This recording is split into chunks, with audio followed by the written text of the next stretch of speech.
good afternoon. Dito na tayo ulit. So, meron na tayong hinog na saging na lakatan. So, ito. For sale na to. Siguro 100 pesos yung sa palengke. Sa akin, pwede ng 70 to 80. Ayan, so, let's go! Ayan! So, dito na tayo ngayon. Hello! So, ito na yung ating saging na lakatan. Ayan, so normal size. Ayan, ganda ng hinog niya.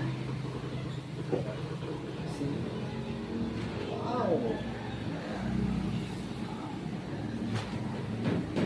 So, pwede na to 80 pesos per kilo. So, bilhin nyo na. Tingin nyo lang ako. So, ayan, masarap nito. Fresh from the puno ng saging. So, ayan. So, let's go. So, ayan. Yung ating lakatan. Ito yung ating unang ani at ibebenta na natin. So, let's go.